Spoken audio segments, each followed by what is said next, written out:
you should all know that the masjid, it has a very important place in the life of every single Muslim. The Prophet sallallahu alaihi wasallam, he said, "Sab'atun yudhilluhumullahu fi dhillihi yawma la dhilla illa dhilluhu." There will be 7 people that Allah will give them shade, Yawm al-Qiyamah, on the day where there will be no shade. The sun is going to be close to people and they're going to be sweating all over the place. They're going to be nervous. But there will be 7 different people that Allah will give them shade under His arush. They'll be protected from the rays and the heat of the sun. 7. One of those 7 people, he said, Shabun nasha'a fi ta'atillah. The young lady who grew up worshiping Allah. That's one of the 7 people. Another person, he said, Rajulun ta'allaqa qalbuhu bil masjid. Another person is the person who used to like coming to the masjid. He would come to the masjid, make salat, make dhikr, leave, come back to the masjid, make salat, make dhikr, and leave. Anytime there was a lecture in the masjid, he would come to the masjid. So the masjid is part of the life of a Muslim. If you live in the UK or wherever you live, in America, and you never came to the masjid, you don't know where the masjid is, you never been to a masjid, then there's something wrong with your Islam. Something is wrong with the Muslim. When one of us moves to a new house, as soon as we get in a new house, you move from the house where you are right now. Anywhere you go in the world, you move, go in a new house. The very first thing you're going to do, one of the first things is, you're going to try to find what direction the Qibla is.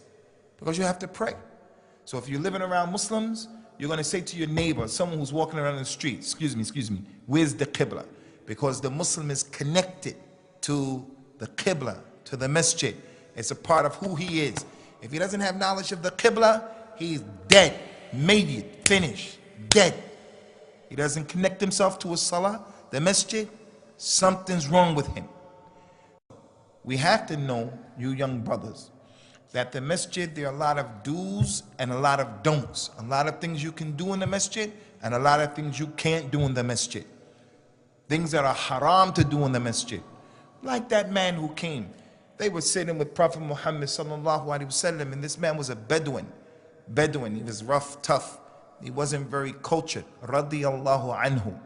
He had to go to the toilet. He had to use the bathroom. He just got up. He went over there a few steps, pulled his pants down, and he started going to the bathroom in the masjid. Is that acceptable? Not acceptable. The Prophet told the people, hey, let him finish, let him finish. He didn't want the man to dirty up more place than was necessary. After the man finished, he told the companions, hey, go pour some water on that. Man, come here. The man came. He told that man, the masjid is not built for that. The masjid is built for salat, the dhikr of Allah. It's not for that. So that hadith shows us the masjid is not a place where you eat and you put gum under the chair, you put gum on the carpet, you go in the toilet, in the bathroom, and you write things in the bathroom about crazy things, people's telephone number. The masjid is a place you can do some things and many things you can't do. So what's the point? I saw something that I have to address here as your teacher, as your older brother. And I like sitting with you guys just as much and sometimes even more than sitting with the older people. Because young people is easy. You could just tell them, Prophet Muhammad said this, sallallahu alaihi wasallam. Allah said that, subhanahu wa ta'ala, and the young person loves Allah, he just starts doing it. Sometimes when you told the older person, Prophet Muhammad said this, he said, yeah, but my mother didn't say it. You tell him, Allah said that, she said, yeah, but my mother didn't do it like that. So it's easy being with the young people. So you guys are my students, pay attention to this. What's the point about the masjid?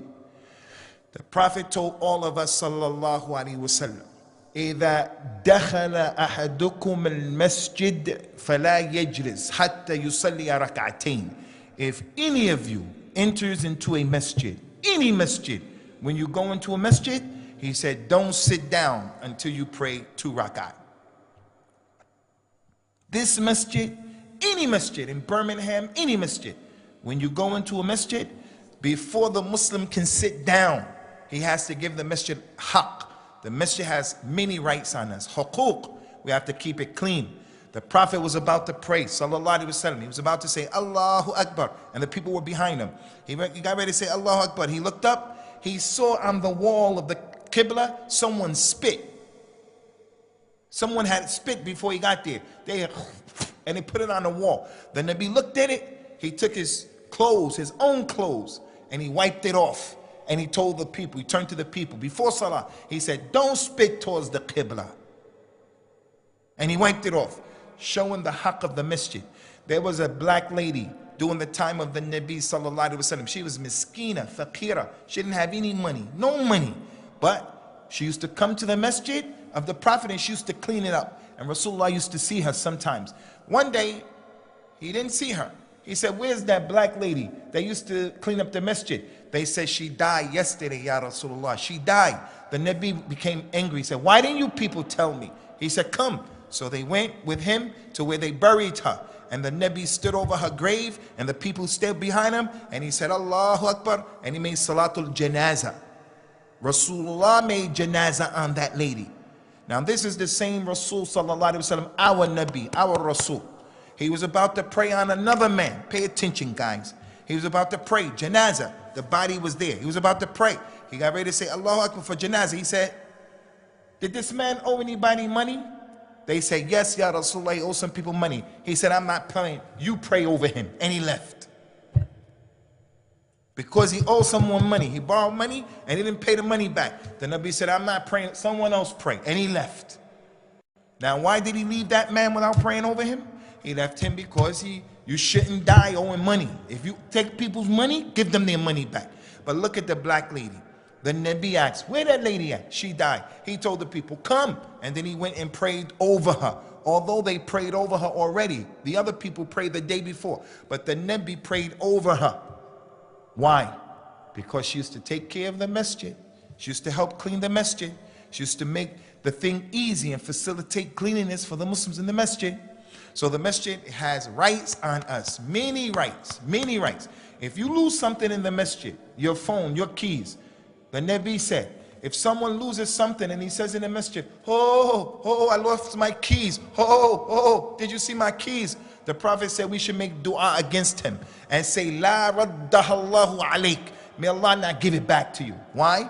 Because the man is compromising what the masjid is for. The masjid is not for that. I lost my thing. Hey, where's my thing? Two men, they were arguing during the time of Umar radiallahu anhu. Umar, he had a stick he used to carry with the people when he was the leader of the people. He said to the people, hey, don't you people read what Allah said? Allah said in the Quran, Ya ayyuhalladhina amanu, la tarfa'u aswatakum fawqa sawti an-nabi. Don't raise your voices above the voice of the Nabi. The Nabi was dead in his masjid, dead. But Umar didn't allow those people to speak loud in the Prophet's masjid. So the point is, if you ever come into a masjid, you have to pray 2 rak'ahs. You guys got that? Do you guys got that? You looking at me like, you guys with me? One time the Prophet was praying Salatul Jumu'ah. Salatul Jumu'ah. Look at Sheikh Abu Muhammad. Just imagine on Friday. He comes all the way to this masjid. He takes the time out to pray. Him and all these other people in Green Lane. 3,000 people, they come for Salah. During the time of the Prophet, he was giving the khutbah. A man came into the masjid and he sat down. While the Nabi was talking in the khutbah, the Nabi stopped the khutbah. He said to that man, hey, Shaykh, did you pray 2 rak'ahs? The man said, no. The Prophet said, get up and pray 2 rak'ahs and make them short, make them quick, because the khutbah is going on. So even on Friday, if you come into the masjid and the Imam is giving a khutbah, as a Muslim in your religion, we're not Christians, we're not Sikh, we're not Hindu. We have any Hindus here? We got any Jews here? How many Muslims do we have here? Oh, we all Muslims. So when you come to the masjid, the house of Allah, 2 rak'ah. Now, that man Sulaik, he came in, he sat down. The Nabi stopped the khutbah. He said, Sulaik, you pray? Sulaik said, no. He said, get up and pray 2 rak'ahs. He got up and prayed quickly. Now, Sulaik had Iman. He believed in Allah. He wasn't embarrassed. First, he didn't lie and say, no, Rasulullah prayed. He didn't lie. And he stood up and he prayed 2 rakats. He didn't care that the people may think, oh, he didn't know, oh, he didn't care. So some of you, I saw with my own eyes that you came into the masjid and you didn't pray your 2 rakats.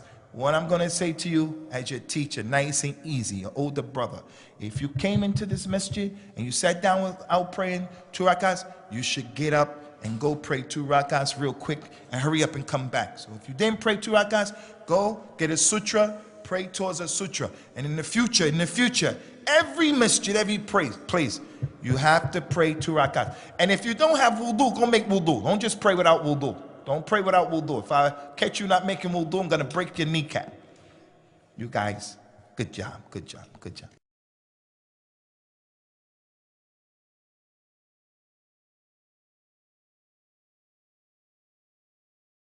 Over the place. They're going to be nervous. But there will be 7 different people that Allah will give them shade under His arush. They'll be protected from the rays and the heat of the sun. 7. One of those 7 people, he said, Shabun nasha'a fi ta'atillah.